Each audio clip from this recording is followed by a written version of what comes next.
Guys, the potato war isn't over until your enemy is fried. French fried. Hey, get it? All right, guys, this is Technoblade's Potato War Part 2. Let's get into it. You already win the potato war? But no, the potato wars never ended. To understand how things ended up like this, we've got to go back to November. When I dethroned Squid Kid and became the #1 potato farmer in Skyblock, I went to his island and laughed at him for half an hour. Then my Wow. Just showing up in someone's house and just roasting on them. That sounds a lot like bullying. That sounds like exactly like bullying, actually. co-op members showed up, and we all started laughing at him. It was not a good day for Squid Kid. He updated it!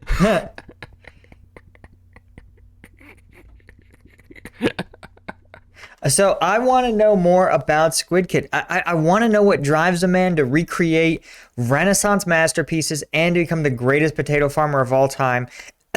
And when you're not, you update your potato rank to say #2. Frankly, I'm more impressed with Squid Kid. I want to follow his YouTube channel, honestly. He seems like a guy who's got commitment and focus. Why he's diverted that to Minecraft, I don't know.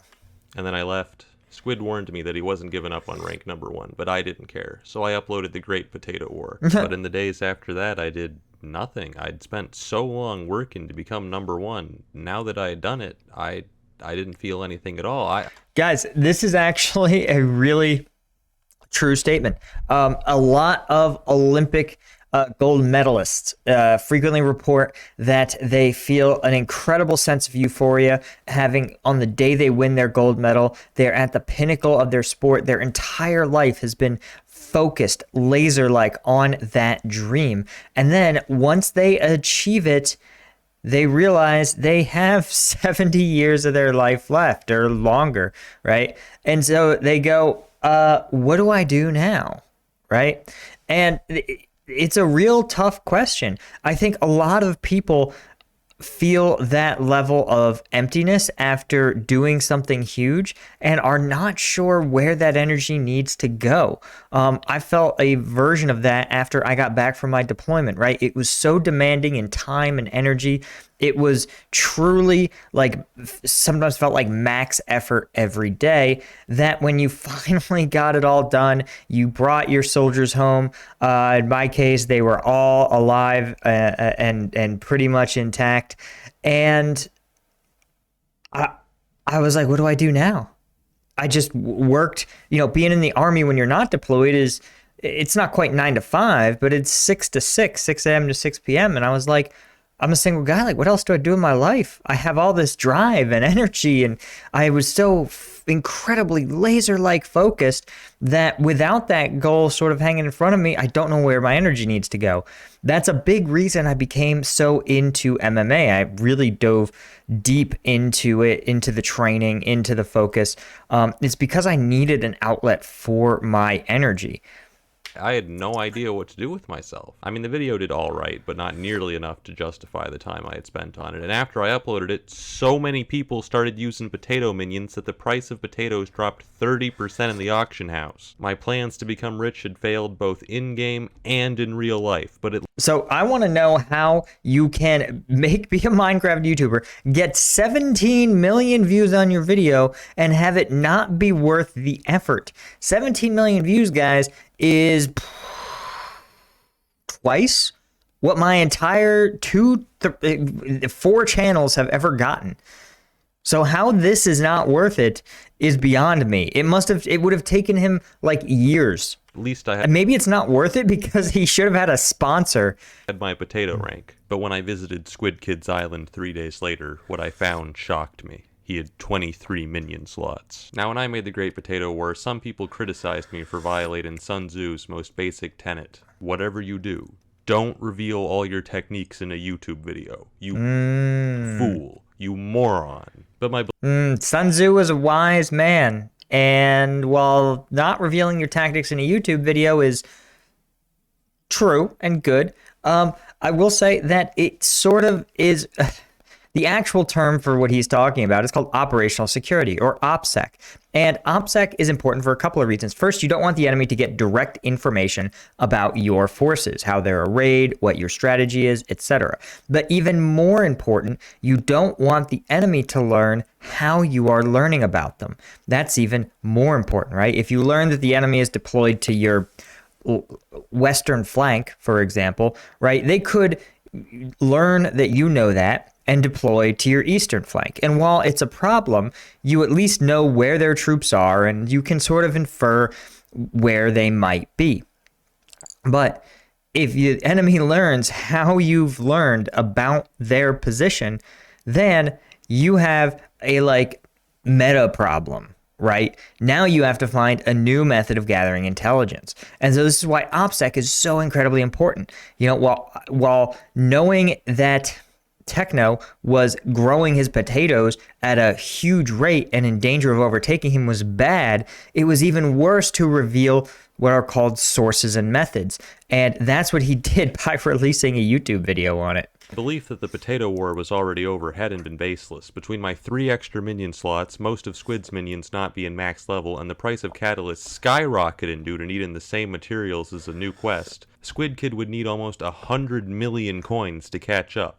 And I knew for a fact he was broke. I decided to do some investigative journalism. I'd seen a new sign on Squid's Island advertising his new guild. So I did what any normal person would do and bought another alt account, and then I infiltrated the guild. But what I found confirmed my worst fears. People were helping Squid Kid. I'd cyberbullied Squid too hard. People had seen the video, felt bad, and gone to his island to I mean, to be fair, he cyberbullied Squid pretty hard. Which I think Squid Kid is like in college, according to commenters on my last video, which is ridiculous. By ridiculous, I mean awesome. I wish I had this sort of energy when I was in college. Again, Minecraft, best place for your energy. I mean, Technoblade's making money. Hand him the spare items he needed to make more. I've heard people can run private Minecraft servers, that there's a lot of value there, selling Minecraft skins. I actually heard there's a real robust industry around Minecraft. If you let me know in the comments. I want to know every way you can think of to hustle money, like real world IRL cash in Minecraft. Slots, or in some cases just pay him millions of coins, all with the express purpose of defeating Technoblade once and for all. Damn. Items I need to beat Technoblade: obsidian, flint, emerald, cocoa, sheep, rabbit feet, rabbit hide. This is focus. Now I can't complain about other people getting free stuff, but watching tens of millions get given to my arch nemesis by my own viewers, it was a promo. In a week, he had a farm even stronger than my own. My worst fears had been realized. Squid was catching up. If I wanted to remain number one, I had to act fast. Once more I consulted the wisdom of ancient times. Let your plans be dark and impenetrable as night, and when you move, fall like a thunderbolt. I couldn't let Squid learn of my plans, so I boarded up the... A thunderbolt shows up. Thunder shows up after lightning, so you really want to fall like a lightning bolt. Potato Dome. I hired goons and swore them to secrecy. I knew Squid would be monitoring my actions, so I started an SMP series to throw him off the trail. And like that, I began my plan. I knew there was only one way to defeat Squid once and for all, by building a farm so powerful it reached the theoretical potato limit. And to do that, I would have to do something no solo player had ever done before. Unlock the 24th minion slot. It wasn't going to be easy. Fortunately, I'd already reached 100 million coins by selling potatoes before prices had fallen. I paid my goons to start gathering the resources we need. Are these other players? Oh yeah, Techno, Ping, Good, Krill. Okay, so these are other human players. These aren't like automated minions, right? Which I'm sure if you're famous enough, like Jeff Bezos, you probably look down at your workers in the warehouses the way he looks at his minions, which is to say, barely human. Though he's right, his minions actually aren't human beings. These may be, despite being blocky. But, you know, Jeff Bezos' minions are human beings. Whether that was by purchasing directly from NPCs or scouring the auction. If you're like, Paul, you really hate Jeff Bezos. I do, actually. I do. I don't hate Amazon. Amazon's a fine product, a fine service. It's fine. It's a fine service, right? Some of the things on there that they sell are great. A lot of what they sell is junk. It took me 3 tries to buy a rice spatula that was the right size. I bought a gigantic one that was like for an industrial kitchen. I bought a tiny one that was for like a child's play rice cooker. And only on the 3rd try did I get an appropriately sized rice spatula and spoon. And it's really annoying if you've never had this Amazon experience. The number of times I've bought, I had to return 3 different sets of headphones because not one of them was advertised accurately. And of course, there's always the thousands and thousands and thousands of utterly indistinguishable products for slightly different prices sold by slightly different manufacturers, none of whom I've ever heard of.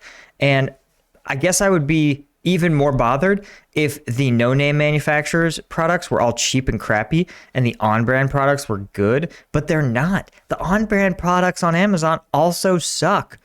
I bought an Adidas shirt that arrived with holes already in it. I'm like, really? This is one of the largest athletic wear companies in the world. And like, the Amazon Schmadidas, like it's fine. It feels fine. It's a good shirt, but the actual on-brand Adidas was falling apart. So maybe this isn't Amazon's fault. Maybe just everyone uses cheap manufacturer and Amazon just happens to be the distributor. House 24/7. In the meantime, I headed to the Spider's Den, where I fought Tier 4 Tarantula bosses until I reached Spider Slayer 5, unlocking the Tarantula minion, which gave several new minion crafts. Progress was steady, but we soon encountered an obstacle. Enchanted Mutton. It was such a useless item that even if you had the money to pay for it, nobody was selling it on the auction house. I had to go on a manhunt to find someone who was actually using sheep minions so I could trade for it directly. This guy says he has some enchanted button for me. Wait, you're not pulling a Foogle, are you? You wanted some enchanted sugar cane, so that's the approximate equivalent in value. Pleasure doing business with you, Foogle. I partially forgive you for your past crimes. Alright, it took 3 days and over... Past crimes, Foogle. This must be a reference that I'm too not Minecraft to understand. For 80 million coins, but we finally... Oh, wait, I don't think I specified why I hate Jeff Bezos. Oh, basically, I hate him because he has more money than you could ever possibly spend. Like, you could literally steal half of Jeff Bezos' money, and he wouldn't even notice. His lifestyle, like, you couldn't spend that much money if you tried. Finally got all the materials we need to craft. Just look at this. But I'm getting my wish, because as the stock market falls, right, Jeff Bezos, most of his wealth is in his shares of Amazon. So as the market falls, Amazon tends to fall with it, and you see old Jeffy B is, losing money day after day. And here's the thing. If Jeff Bezos were to actually sell all his shares of Amazon, they would depress the market, and he would tank his own net worth, right? He has to hold them. He has to sit on top of all of them, or else his net worth is going to go to zero. But here's the other thing. There's workarounds, right? It's not quite like that, because Jeff can go to a bank, right? You and I can't go to a bank and be like, hey, well, we can. We can go to a payday loan person and be like, hey, can I get a loan against my car? I have this asset. It's worth, $15,000. It's a car. I want to take out a loan, and I promise if I don't pay it back, you can just take the car. Banks, payday loan people will be like, sure, 25% interest and it's yours, right? But if you're Jeff Bezos rich, you get to go, instead of saying I have a $15,000 car, you go, hey, I have $15,000 in Amazon shares. I want to pledge these, and if I don't pay your loan back for $15 billion, you can keep the Amazon shares. And then you can sell them or do whatever with them. And the bank goes, great, this sounds like a fine deal. And because you're Jeff Bezos and you're so rich, I'll give you this loan at 1% interest. And so the bank does it, right? And so therefore, Jeff Bezos can actually take a significant portion of his wealth, get it in cash, not have to sell the Amazon shares, and not tank the stock price. It's beautiful. It's so organized. These are enough to make 50 unique crafts, and then we'll have 24 minion slots. So we're just gonna speed up the craft in here.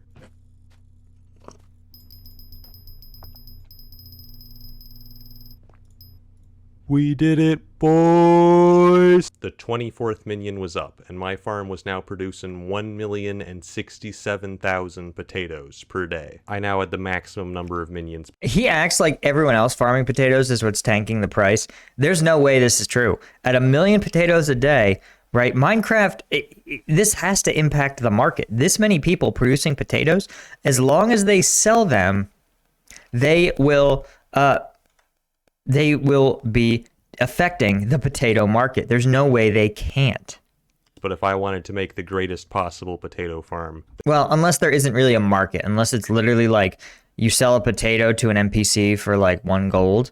There was still one upgrade I needed to get, an upgrade even dumber than all the past upgrades combined. Unfortunately, the website I used to stock Squid Kid's auction bids revealed that he was already working on it. I had no other choice. Oh, man. I once said that the most useless item in the game is a minion expander, but that was before I learned about the flycatcher. The flycatcher is an upgrade which increased minion speed by 10%, 5% more than the minion expanders I was currently using. Oh, but Technoblade, that sounds great. Wrong. You would not believe how difficult it is to make a flycatcher. First, you need a fly swatter, which drops from less than 1% of high-level tarantula bosses, and then you need over 10 million coins worth of tarantula silk. To give you guys a quick visual of how many materials we're gonna need some of this, a little bit of this too, some of this, some of that, some of these, and a little bit of that. And if we combine all of that together, we can make 1 flycatcher. I need 24 of these. It was a daunting task, but I knew we had to start immediately. I'd been stalking Squid Kid's Twitter, so I knew he was a college student, and it was late November. Exam season. Squid Kid would be at his weakest. We had to get as many flycatchers as we could before winter break. I want to know how he explains this to people. You know, if you've seen my podcast with Major Kill, Major Kill is, if you don't know, because you're a Minecraft fan and not a Warhammer 40k fan, but Major Kill is the #2 lore Warhammer YouTuber in the world, right? Warhammer 40,000 specifically. And here's what's interesting is we talked to him about what it's like to be, you know, I think he's like 24, and he is a high level, Warhammer YouTuber. And so he said, listen, I'm like, how do you date, right? Like, I've only ever been a YouTuber as a married guy. So my wife just like lovingly tolerates this until, of course, Google AdSense sends me the checks, and then she's very pleased with it. But the point is that like I've never had to explain to a date that like you ever seen a React video, right? I've never had this problem. So imagine you're Squid Kid. Imagine you're at a frat party. You're knocking back a couple of natty lights, right? You're feeling good. You're feeling buzzed. And some sorority girl goes, wow, you sure have a lot of extra money. And you go, well, you see, I am actually huge in Minecraft. And then you're like, wow, you want to see my Vermeer in Minecraft? And look at my potato farm. Like, if you don't know Minecraft, you're like, what am I watching right now? And you're like, that's cool. It's like 1 million potatoes a day. And some girl's like, 1 million, huh? Wow. They're like, yeah, there's a whole series about a guy who wants to dethrone me. She's like, wow, cool. But like, it's also 2022. So maybe people will be like, wow, you're huge at Minecraft? Dude, that's so cool. Right? I don't know, man. This is a new generation where you can be cool for doing a lot more things. I think it's a good thing. I think it's better to embrace people's weirdness than it is to be self-conscious about it. Right? I listened to an interview with a guy who is the biggest aquarium YouTuber in the world, and he's like, yeah, people in college loved my aquarium channel. They thought it was the coolest thing that I was like a famous aquarium guy. So who knows? Break. I once more gathered It's a different time. my goons and ordered them to acquire the needed materials. My main problem was money. I still had a few tens of millions of coins left over, but if I wanted 24 flycatchers, that wasn't even close to enough. Fortunately, the Potato Dome was making over 3 million coins per day, not including the cost of buying catalyst, which was not an issue for me. Remember when I flexed on all of you with my chest full of catalysts? Yeah, I'm gonna be real with you guys. I was holding back. One of the things I did to raise money was grind candy during spooky festivals, which is how I unlocked this skeleton horse pet, which was a huge flex back in November, and now nobody cares at all. But the important thing about this skeleton horse pet is that there's actually a bug that most people don't know about. The skeleton horse can trample crops on other people's islands. Oh my god. Just kidding. I'd never do something like that. Because I'm a good person. It turns out it's really easy to glitch through doors, so the people visited my island formed an orderly queue to wait their turn to break into the dome. This community is the worst. Getting tarantula silk was taking weeks, but getting the fly swatters was actually quite easy. Sure, it's an I mean, I wonder if it's too inefficient to sabotage. You have goons. Surely it would be worth it to just divert one of your goons to work in shifts trampling his crops. That would probably make a significant difference. incredibly rare boss drop, but the thing is it's only useful for making flycatchers, an item which literally only 2 people on the server were going for, which is how my alt account ended up in a bidding war with Squid Kid.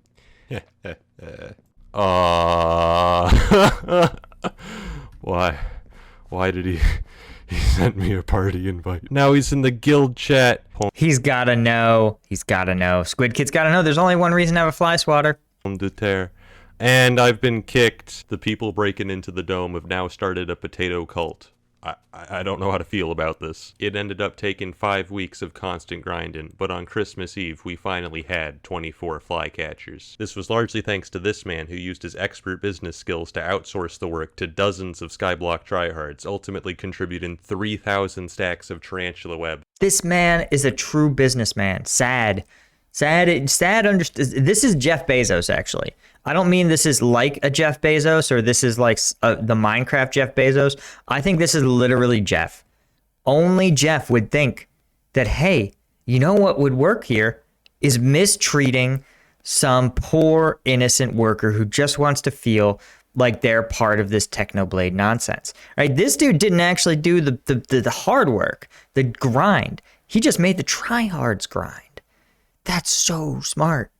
This is like the influencer selling her brand of makeup. Like just to tryhards that are like, I'll look like a Kardashian if I wear her makeup. No, you won't, honey, because you don't have Botox or a plastic surgeon on call. For which I paid over 100 million coins. We'd finally done it. We'd created the strongest possible potato farm, producing 1,129,000 potatoes per day. Unfortunately, Squid's army wasn't slacking off either, and 2 weeks later he too had the strongest theoretical potato farm. Now the only way for him to catch up would be to farm potatoes by hand, and he had already started. I spent 10 hours constructing a gigantic potato farm covering over 21,000 blocks. For the next part of my plan, I went to Pigacle. Yeah, this is mine now. You just rob it and sell it. I'll just be taking this. Oh, this is good. I've been pretty broke recently. If you're wondering why I borrowed one of the strongest weapons in the game, it's because the Reaper Scythe has an ability that's crucial for farming potatoes. Now that I had it, I could finally... Wow. My farm is finally complete, and it only takes 85 minutes to replant. I made an AFK machine on my island so planted potatoes would keep growing even when I wasn't online. For a few days in January, there was a bug affecting a lot of farming minions. Potato minions were only making 33% the potatoes they were supposed to. Oh my god, what a tragedy. Well, thank god they're on the same server. How big is this server that there's room for 2 potato kings? Like any normal person, I immediately asked myself, how can I use this information to destroy my enemies? Hey, Squid, notice anything about your minions lately? Yeah? I farmed potatoes for so long that I began to question my sanity. I knew it was bad when one time, after finishing planting potatoes, I took a nap, and when I woke up I had no idea how long I'd been asleep, but when I checked my farm, I instantly knew, these potatoes have been growing for 3.5 hours. Shut up, I don't have a problem. Overall, Squid ended up farming over 1 million potatoes by hand. How is he going to college and doing this? How do you justify this to your parents, right? I mean, imagine sitting and being like, Mom, Dad, this is also something we got into in the podcast. I really should just link it. Just being like, Mom, Dad, I am big in Minecraft. And potentially, I think my future career is as a Minecrafter. I mean, I think if I told my parents this at graduating college, I think they would throw a rock at me. I mean, honestly, and I understand that this is a new world, a new economy, and that if you're one of the best at Minecraft, at Skyblock specifically, Like, good. You should monetize it. If you're good at something, don't do it for free. Make people pay you. At the same time, I farmed over 5 million. I had to replant this entire field 19 times. Every day I monitored Squid's live streams on Twitch to the point where I amassed Yeah, get paid. I hope people are throwing money at Squid. 9,000 channel points. I made sure to farm potatoes whenever he was live to demoralize him. Is he really planting potatoes too? We're gonna go check. This dude has a mental illness. As time went on, you This dude has a mental illness. I almost lost some coffee. could begin to hear the hope draining from his voice. I just can't believe how much he's farming. We need Minecraft Mondays to come back. At this point, I was pretty confident in winning the potato war, but the problem is I had no idea how large my lead was. I can see my own potato count and what rank I am, but Squid has disabled the API setting that allows other people to see exactly how many potatoes he's at. These guys are okay, so this is actually how, like, when intelligence services get into conflicts, like, this is what it looks like. You figure out their source of information, you shut it down, thwart it, or use deception to counter it. You push misinformation, you use your proxies and their proxies to screw with them. This is what that Cold War intelligence game, this is what it looked like. This sort of who's ahead, right? There's not a lot of information. I remember there's a famous, it's called the Office of Net Assessment, and they were like the Pentagon's like big brain boys, right? They were sort of like futurists, or they were just outside the box thinkers that the Pentagon gave a lot of leeway to do different stuff. And they were one of the only offices to be like, the Soviet Union is collapsing like a year out. No one else in the entire intelligence or DoD space thought so. And the reason they inferred that, one of them, there was a whole bunch of reasons, right? No one that smart looks at one piece of evidence. But one of the most interesting that no one else thought to look at was the price of commodities. They would find recent defectors, people who had recently crossed like the Berlin Wall or had defected from Russia, and immediately they would be like, what was the last price of wheat? What was the last price of meat? And as prices began to spike exponentially, they said, hey, listen, prices are going to go bananas. No one will be able to afford food in 12 months or whatever it was. And when they realized that, they said, hey, this country is actually about to have a massive political crisis. And they were one of the few people to be like, hey, we actually think the Soviet Union may collapse as a result of this. And a bunch of other data. Again, it wasn't just one thing, but they were just looking at things and places that no one else thought to. Little does he know I have spent the last 4 months meticulously updating a spreadsheet of our potato counts, which I did by crawling through his farm and timing each of his minions with the stopwatch every day to calculate his exact potato output. Based on the math, I should be about 22 million potatoes ahead, which would take over 200 hours of farming by hand to catch up. At that point, I thought the potato war was truly over.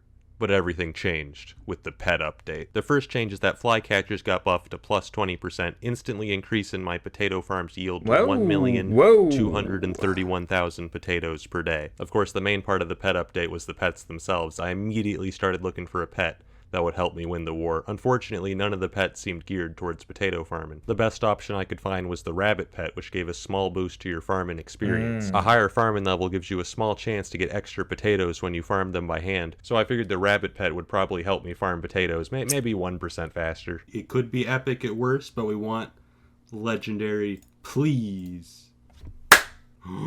It turned out rabbit pets had a secret third ability that only legendary variants had, which increased the speed of farming minions by up to 30%. And Holy smokes. Guys, this is one of the things I talk about when that they understand in sort of entrepreneurship, right? Or if you have a startup or you're starting a business, is that it can be hard, it can be a grind, but you know when it's working. And at a certain point, you have to realize whether or not what you're doing is working. And this is a great example of that, where it's just like you get something and you're just like, yes, this will be the thing that puts me over the top. Squid had no idea it existed. I had to level up my rabbit as fast as possible, and since pet experience is based on skill experience, I decided to grind alchemy. You see, alchemy Alchemy is the rich man's skill, alright? If you have the money to burn on expensive ingredients, you can level up insanely quickly. And this was almost 2 months after I'd finished spending all my money on flycatchers. I had money to burn. I spent so many hours brewing potions that I ended up ranked 4 globally in alchemy. You want to know what level my rabbit is today? 96. It's not even max. This experience requirement is ridiculous. And in this time, Damn. Squid was fishing to level up his epic squid pet. It wasn't until 4 I don't know if being a Minecraft YouTuber is worth it. This is terrible. days after the update that he learned about the legendary rabbit and got one of his own. But it was too late. His pet sucks. It's level like 65 or something. Thanks to the rabbit pet, my minions now produce 1,586,000 potatoes per day. It's difficult to calculate exactly what my potato lead is right now because the rabbit pet only works when you're online, but the pet update has definitely pushed it to at least 25 million. Since the war began, I have farmed 158 million potatoes. That's almost 1 potato for every 2 Americans. 1 potato for every 2 people in America. I mean, 1 Minecraft potato. So if you don't have a Minecraft potato, and I don't have a Minecraft potato,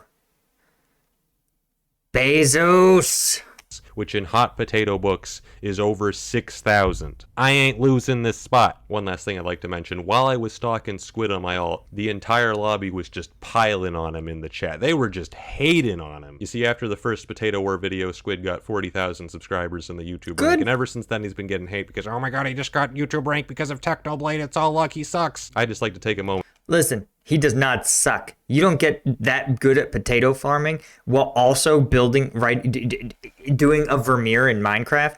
You deserve it. To defend Squid Kid and say it's not all luck. I mean, luck was obviously a big factor. Nobody's denying that. But the thing is, most opportunities are created by luck. It takes skill to grasp those opportunities and turn it into success. The original Potato War video would have been so much less funny if Squid wasn't #1 and it was just some random boring guy. Now, I talked to Squid afterwards. He's an adult. He doesn't care at all, but I care, all right? So if you see Squid in a lobby, say something nice to him. Compliment his hair or something. Because he's been dealing with cringe hate for too long. Man, we gotta help him. That being, this is good. This is a moment of insight and maturity from Technoblade. That is absolutely 100% true, right? You have to have luck, but then you have to take advantage of that luck. Look at how many people go big on TikTok, right? And then within 3 months, 6 months, you never hear from them again. They get some sponsorships, they do some different TikToks, right? And then boom, the algorithm moves on and they're gone, right? They can't bring that audience with them. They can't grow the audience. It doesn't matter. And this is what it comes down to. It comes down to hard work. It's a grind, dude. Being a creator is a grind. And at Techno's level, with the level of like work that goes into these videos and technical skill in Minecraft, it's serious work. People tune in to watch a true master of the craft. And Squid Kid is that. So good for him. Good for him. He deserves it, right? Instead, if Squid Kid thinks he can take my potato rank, he'd better go farm for 1,000,000 years. It ain't happening, dude. You think I've been insane in this video? Wrong. There's actually so many techniques and strategies that I can't even put in this video because he hasn't discovered them yet. I'm keeping them in reserve. You have no idea. This man's been playing checkers while I've been farming potatoes. He's through. Damn, this is serious business, guys. This is the lesson here. Potatoes are no joke. And they're great. They store for a long time. They rot slowly, and they can become French fries. So, if you're going to farm something, you might as well farm potatoes. And if you're going to do something, you should come check out my Patreon. That's right. Get access to exclusive content by joining me on Patreon. Thanks to our Lieutenant tier patron members who get access to exclusive content, the exclusive room on the Discord, and get to have input into my exclusive, the Patreon-only videos. Cole Foster, Caffeinated, Chris, Portal World, Command Unit, Jakob Flavius, Dr. Shadow Cop, and Time. The herb, not the movement of the stars or whatever. All right, guys. Also, check me out on Twitch, twitch.tv/combatvetpaul. All this stuff's in the description. I don't know why I'm telling you about it. Just read the description. All right, guys. I'll see you later.